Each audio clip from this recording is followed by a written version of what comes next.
नमस्कार, मैं हूं केशव तिवारी और हमारे चर्चित चेहरे कार्यक्रम में उपस्थित हैं मध्य प्रदेश कांग्रेस सेवा दल के प्रदेश उपाध्यक्ष एवं अखिल भारतीय प्रशिक्षक रमेश द्विवेदी जी। मैं रमेश द्विवेदी जी का स्वागत करता हूं। द्विवेदी जी, आप बरसों से कांग्रेस से जुड़े हुए हैं, तो महापौर के चुनाव में आप कांग्रेस के साथ थे कि कांग्रेस के विरोध में थे? कांग्रेस के साथ में हम तो, मेरे को परंपरागत कांग्रेस मिली हुई है जी। मैं किसी व्यक्ति विशेष के कारण कांग्रेस में नहीं हूँ जी। मैं तो यहाँ तक कह सकता हूँ कि तन कांग्रेसी मन कांग्रेसी, अपना तो जीवन मरण कांग्रेसी। जी। यही है तमन्ना जब भी मरूँ मैं ओढ़ूँ केवल कफन कांग्रेसी। हमको मिला है खून भी कांग्रेसी।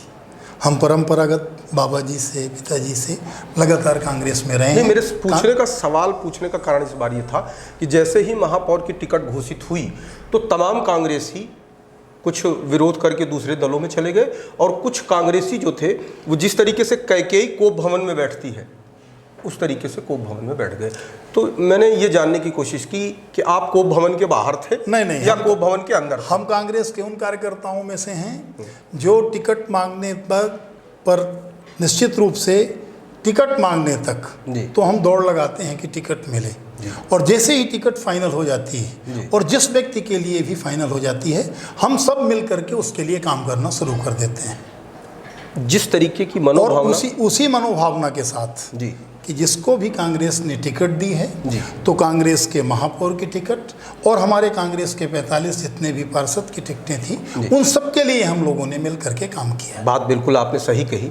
क्या जिस महापौर के लिए आपने बतौर कांग्रेसी आपने पूरा सहयोग किया, क्या वो महापौर भी पूरे ज़िले में विधानसभा के चुनाव में भी आप जैसा व्यवहार करते हैं? निश्चित रूप से मेरा ये मानना है जी कि भाई वो कांग्रेस के विधायक हैं जी, और अभी पिछला उपचुनाव जो रेगांव का हुआ वहाँ पर उन्होंने जाति पाति से परे हट करके जी कल्पना वर्मा को चुनाव जिताने में अपनी एक महती भूमिका अदा की। जी। इसके पहले नीलांशु जब उपचुनाव लड़े थे उसमें भी उनकी भूमिका थी। मेरा सवाल फिर ये है कि अगर उपचुनाव में सिद्धार्थ कुशवाहा ने कल्पना वर्मा को चुनाव जिता दिया तो मुख्य चुनाव में जुगल किशोर बागरी कैसे जीत गए? नहीं, देखिए दो चीज़ें हैं। और दूसरा सवाल यहाँ पर यह है कि उस पूरे मामले में विधानसभा चुनाव में राजेंद्र सिंह जी ने प्रदेश की एक बड़ी बैठक में सिद्धार्थ कुशवाहा के ऊपर यह आरोप लगाए कि आपने कुशवाहा वोटों को बेचा।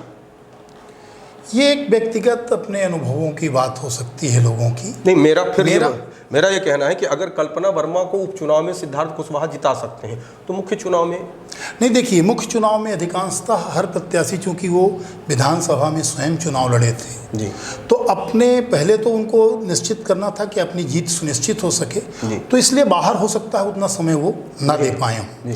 और उस बात को लेकर के अगर हमारे किसी दूसरे सीनियर लोगों को ऐसा लगता है तो अब ये मैं कह नहीं सकता कि उस समय की परिस्थितियां और परिवेश क्या रहे हैं, लेकिन एक चीज़ मैंने महसूस की कि जो काम करने की शैली, जो काम करने का तरीका, मैं बहुत ज़्यादा व्यक्तिगत रूप से नज़दीक सिद्धार्थ जी की नहीं रहा हूँ, लेकिन मैंने ये महसूस किया कि उनके साथ काम करने वाले सर्वहारा वर्ग के लोग और वो सर्व समुदाय के लिए काम करने में विश्वास रखते हैं। क्योंकि मैंने व्यक्तिगत, स्वाभाविक है कि रिश्तेदारियों का एक मसला होता है तो रिश्तेदारियां उनके अपनी जातिगत होंगी और एक लगाव भी व्यक्तिगत कहीं ना कहीं जातिगत आदमी के होते हैं। लेकिन मेरा ये मानना है कि इन सब परिस्थितियों के बाद भी सतना जिले में आज सर्वहारा वर्ग के दृष्टिकोण से जिस तरह से काम सिद्धार्थ कर रहे हैं वह कांग्रेस को एक नई दिशा और मजबूती दे रहा है।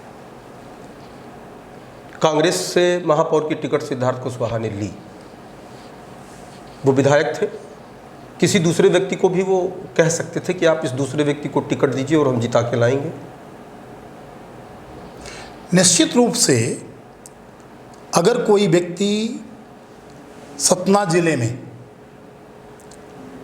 इतनी मजबूती का होता जी तो उसको टिकट देने में कोई भी प्रॉब्लम नहीं थी। नहीं, मेरा सवाल ये है कि दूसरे व्यक्ति को अगर ये भी अगर मजबूत हो रहे थे तो इनका भी जो समीकरण था मजबूती का कि अल्पसंख्यकों का वोट, इनका जातिगत वोट प्लस कांग्रेस का परंपरागत वोट, अगर इन तीनों वोटों को मिला दिया जाए तो ये मजबूत हो रहे थे।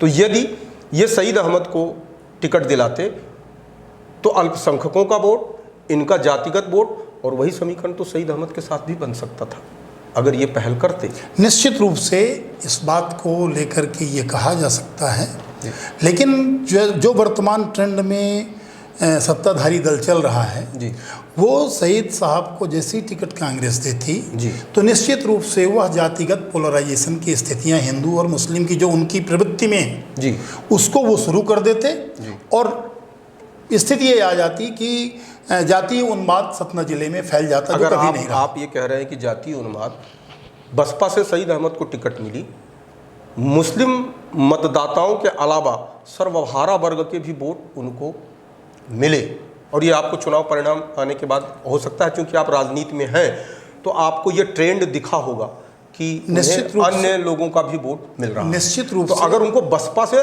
अन्य जातियों और अन्य समाज का वोट मिल सकता है तो कांग्रेस से क्यों नहीं मिलता? देखिए, एक बात तय है कि कांग्रेस वर्तमान सत्ताधारी दल के सीधे निशाने पे है जी, और सिर्फ एक ही उनके पास मुद्दा है जी, कि हिंदू और मुसलमान। जी, इसके अलावा उनके पास कोई एजेंडा भी नहीं है। बीजेपी के पास इसके अलावा कोई भी एजेंडा नहीं है कि वो हिंदू मुसलमान, पाकिस्तान हिंदुस्तान बॉर्डर की बात करे और इसके अलावा कोई बात करे। स्थितियां जो भी हैं, निश्चित रूप से ऐसी परिस्थिति में कांग्रेस हाईकमान ने जो भी निर्णय लिया, यहाँ के परिवेश, यहाँ की परिस्थितियाँ, यहाँ के समय के अनुसार लिया, और कांग्रेस का जितना भी कार्यकर्ता यहाँ पर था, जो कांग्रेस अपने आप को कांग्रेसी जो मानता है, उसमें कांग्रेस का अधिकांश कार्यकर्ता काम करता है। अगर आप ये कह रहे हैं कि तो क्या सिद्धार्थ कुशवाहा अपने आप को कांग्रेसी नहीं मानते?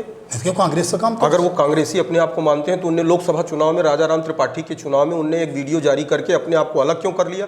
अब अगर आप किसी के लिए गड्ढा खोदोगे तो कोई दूसरा गड्ढा आपके लिए कोई क्यों नहीं खोदेगा? अगर ये कांग्रेसी थे तो इनने अपने आप को चुनाव से अलग क्यों कर लिया था? नहीं, मैंने उस परिस्थिति को अभी नहीं देखा है। अगर ऐसा बकायदे तो मैं देखूंगा। बकायदे इनने वीडियो जारी किया, वीडियो जारी करके, और इनने ये कहा कि मैं इस लोकसभा चुनाव से अपने आप को अलग करता हूं। अब अगर आप किसी चुनाव में अपने आप को अलग करते हैं, आप सिटिंग एमएलए हैं, और सिटिंग एमएलए होने के नाते यदि आप अपने आप को चुनाव से अलग करते हैं तो निश्चित आप भी चुनाव लड़ें, मैं भी चुनाव लड़ूं, तो क्या वो पीड़ा आपके मन में नहीं होगी कि यार जब हमें ऐसा मौका मिला तो आप एक प्रभावी नेता थे, जिले के अंदर आपकी पैठ थी, तो आपको कांग्रेस का समर्थन देखिए, दो चीजें हैं। और उनके चुनाव से अलग होने के बाद का जो समीकरण सामने आया लोकसभा चुनाव में, जो गणेश सिंह 8,000, 12,000, 14,000 से चुनाव जीता करते थे, वो 2 लाख से चुनाव जीत गए। क्या संदेश जाएगा? नहीं, बिल्कुल सही आप कह रहे हैं कि अगर आप लोगों का एक अनुभव हो सकता है।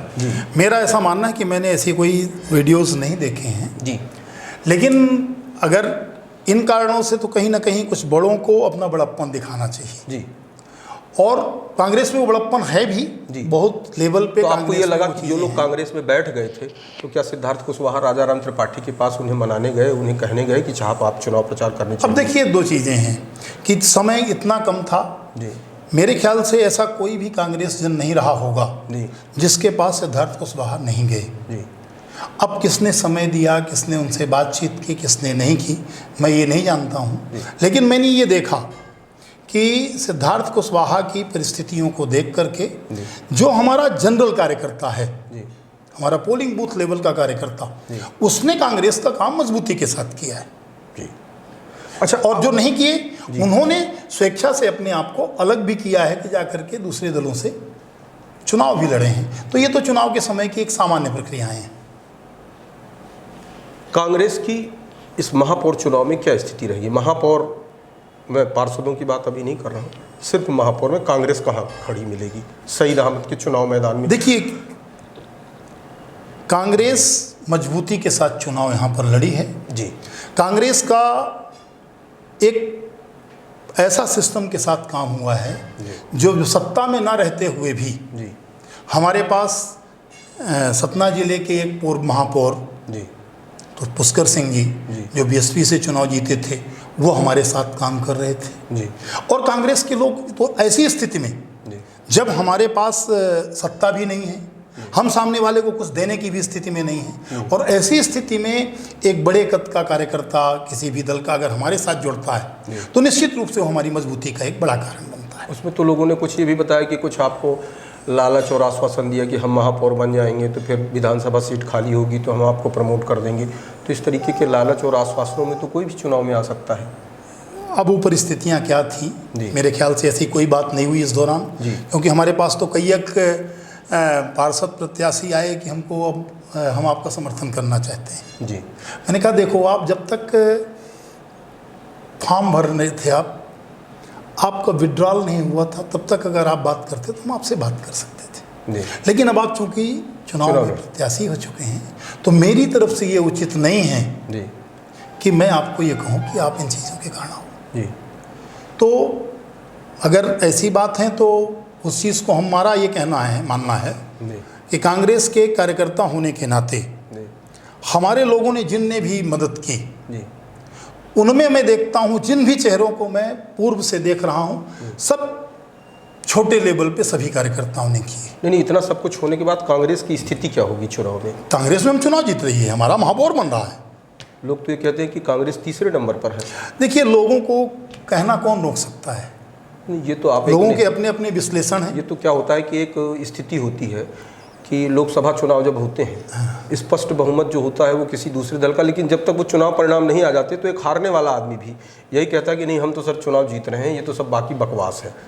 देखिए, एक चीज़ तय है कि सतना जिले में जो स्थितियां तैयार हुई वर्तमान में महापौर के चुनाव को लेकर के, मेरा मानना है कि हमारा कांग्रेस का प्रत्याशी डंके की चोट पर चुनाव जीत रहा है।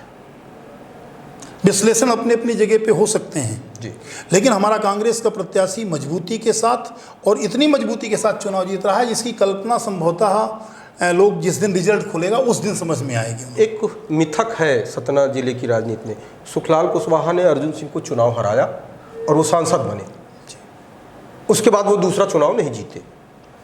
लोग ये भी कह रहे हैं कि वो उसी परिवार से हैं, उसी खानदान से हैं, यहाँ भी वही मिथक काम करेगा। सिद्धार्थ कुशवाहा एक बार विधायक बने हैं, दोबारा कोई चुनाव नहीं जीतेंगे। देखिए, एक बात तय है कि कांग्रेस में सुखलाल कुशवाहा नहीं आए जी, और सुखलाल कुशवाहा कांग्रेस में अगर आ गए होते तो संभवतः वो निश्चित रूप से चुनाव चाहे लोकसभा का या विधानसभा का जीतने की स्थिति में खड़े होते। उनका जो एडामंड एक रुख बीएसपी के प्रति रहा, बीएसपी के एक वोट बैंक के प्रति रहा, और चूंकि इस देश की परिस्थितियां, कोई कुछ भी कहता रहे, थोड़े दिन के लिए तो किसी जातिवाद की ओर बढ़ सकती हैं। हाँ, लंबे समय तक इस देश में जातिवाद प्रभावी नहीं रहेगा।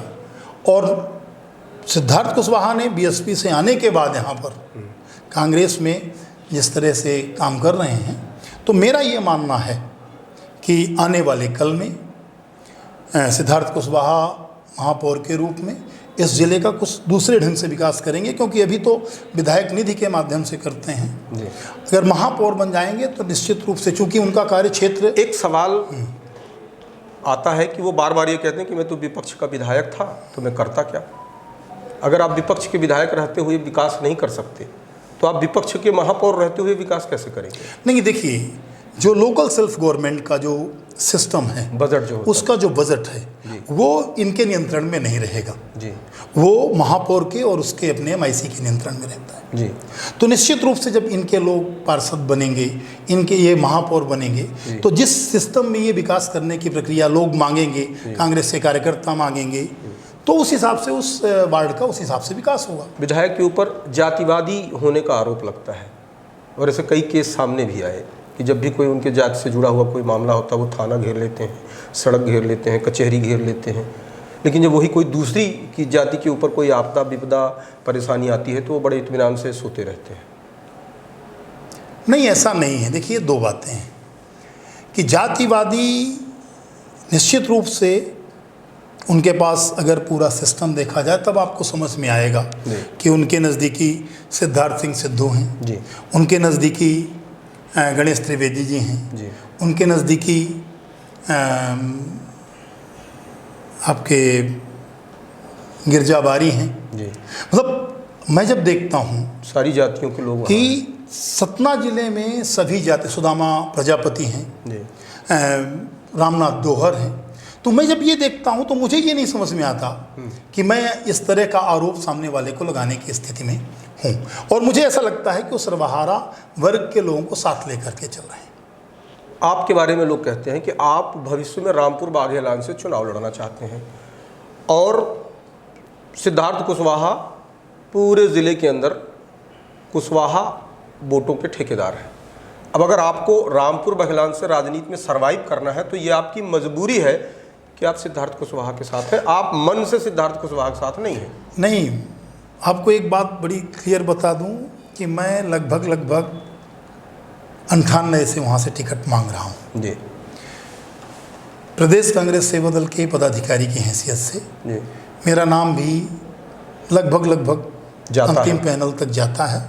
और जब भी किसी दूसरे कांग्रेस साथी को टिकट मिल गई है तो उनसे आप पूछें जी, तो आपको ये पता चलेगा कि चाहे संगीता सिंह तिवारी को मिली हो, चाहे KPS तिवारी जी को मिली हो, किसी को भी चाहे टिकट मिली व्यासी जी को मिली हो, मैंने उन कार्यकर्ताओं से, उन नेताओं से ज़्यादा काम किया है उस निष्ठा और ईमानदारी के साथ जिस निष्ठा की उन्होंने उम्मीद नहीं की होगी। तो कांग्रेस में निष्ठा और ईमानदारी की कोई वैल्यू निश्चित है? रूप से कांग्रेस सेवा दल पूर्णतः निष्ठा, ईमानदारी और समर्पण का एक सीधा सेवा दल तो होता है, लेकिन कांग्रेस में जो लोग टिकट बांटते हैं या जो लोग माने सत्ता के खेल में शामिल होते हैं वो ऐसे निष्ठावान कार्यकर्ताओं की कोई इज्जत वक़्त वैल्यू देते हैं? नहीं, निश्चित रूप से मैं कभी भी यहाँ से लेकर भोपाल और दिल्ली कहीं भी जाऊँ, मुझे हर जगह मेरे अपने हिसाब से। लोग कहते हैं कि श्रीनिवास तिवारी जब तक थे तब आपका बड़ा जलवा था, जैसे वो इस दुनिया में बेचारे नहीं रहे तो आपके जलवे और जुलूस में कमी आ गई।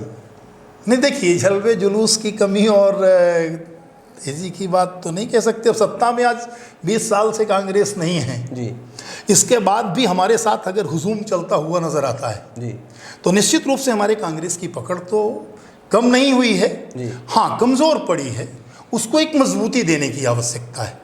और मुझे ऐसा लगता है कि हम जिन मजबूती को तलाशते रहे हैं उस तरह की मजबूतियां हमें साफ साफ दिख रही हैं कि संभवतः आगे आने वाली चुनावों में हम भविष्य में माने कांग्रेस की संभावनाएं हैं?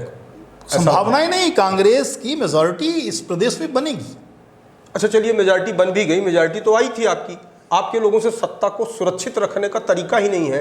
कमलनाथ जी माधवराव सिंधिया, ज्योतिरादित्य सिंधिया को नहीं समझा पाए, नहीं संभाल पाए। चलिए, जनता ने आपको दोबारा बहुमत दे दिया, इस बात की क्या गारंटी है कि कमलनाथ जी दोबारा उस पूरी सिस्टम को संभाल नहीं, पाएंगे? निश्चित रूप से आपका कहना ये है कि हम कहीं भी, जनता तो कहीं गलत नहीं, जनता ने तो आपको बहुमत दे ही दिया था। बिल्कुल, और जनता हमको फिर से बहुमत देने जा रही है। हाँ, तो वही तो मैं कह रहा हूँ कि अगर बहुमत दे दिया और फिर यही स्थिति बनी कि कोई ज्योतिरादित्य सिंधिया आपके बीच में फिर पैदा हुआ, नहीं ऐसी और मुझे स्थितियां क्यों नहीं लोग ये कहते हैं कि सरकार में सामने का जो चेहरा होता है वो कमलनाथ होता है, रिमोट दिग्विजय सिंह के पास होता है। देखिए, एक बात है कि लोगों के अपने अपने अनुभव हैं जी। कमलनाथ जी एक बड़े एम्पायर के मालिक हैं जी, और उस एम्पायर में मुझे लगता है कि दिग्विजय सिंह का कहीं कोई रोल नहीं है। कमलनाथ जी एक बात जरूर है कि कमलनाथ जी के साथ टीम के कार्यकर्ताओं के रूप में, टीम के नेताओं के रूप में माननीय दिग्विजय सिंह जी काम करते हैं। एक अनुभवी प्रशासक हैं, अनुभवी, वो तो मैं कभी कभी यहाँ तक कह सकता हूँ कि सामाजिक संरचना के दृष्टिकोण से और लोकतंत्र को जमीन में उतारने के लिए जितना मजबूत कदम दिग्विजय सिंह ने अपनी रिजीम में उठाया, उतना मजबूत कदम कभी भी उठाने की हिम्मत दूसरे दलों के पास नहीं रही। नहीं, अगर उनने मजबूत कदम उठाया था तो उन्हीं के बाद से प्रदेश के अंदर मैंने दिग्विजय सिंह का नाम आ जाता है तो लोग कह देते हैं कि भैया फिर वही अंधेरा, फिर वही गड्ढे, फिर वही हिचकोले। मैंने दिग्विजय सिंह को लोग, जैसे दिग्विजय सिंह का नाम आता है तो फिर वही अंधेरे याद आने लगते हैं। आपको एक बात लालटेन याद आने लगती है। इस बात को शायद आपने कभी भी नहीं देखा होगा जी, या आप लोगों को जानकारी है जी, कि उस समय हमें रोड बॉन्ड का, हमने लोगों से झूठ नहीं बोला जी, हमने कहा 2013 के बाद हमारी लाइट की स्थितियां सुधरेंगी। क्या बीजेपी सुधार सकी? नहीं सुधार पाई। हमने रोड बॉन्ड का भारत सरकार ने हमारा उस समय 10,000 करोड़ रुपए रिलीज नहीं किया। नहीं कहना चाहिए, एक बहुत पीछे की बात है। जी। आज स्थिति मध्य प्रदेश की आज भी स्थिति ये है कि लगभग हम 35 से 50 हजार करोड़ रुपया जो भारत सरकार में मध्य प्रदेश सरकार का है, ये अगर मध्य प्रदेश में हो जाए तो मध्य प्रदेश की आर्थिक स्थिति सुधर जाए। उस समय केंद्रीय सरकार का जो षड्यंत्र रहा जी। मध्य प्रदेश में जी। कांग्रेस सरकार के साथ, क्योंकि कांग्रेस ने कोई भेदभाव नहीं किया। कांग्रेस ने अपने रिजीम में अपनी सत्ता के दौरान सर्वाधिक फंड बीजेपी की सरकार को यहाँ उपलब्ध कराया 2014 तक। और 2014 के बाद कई एक बार आप लोगों ने पेपर में देखा होगा कि अभी इतना बकाया हमारा है। अगर केंद्र सरकार वो अच्छे नियत के साथ, जैसा कांग्रेस की नियत रही है कि हम विकास के मामले में कहीं रोड़ा नहीं आने देंगे, अगर वो करे तो निश्चित रूप से हम सबका विकास हो सकता है। तो बहुत बहुत धन्यवाद रमेश जी, आप हमारे स्टूडियो आए और हमसे बातचीत की। बहुत बहुत धन्यवाद।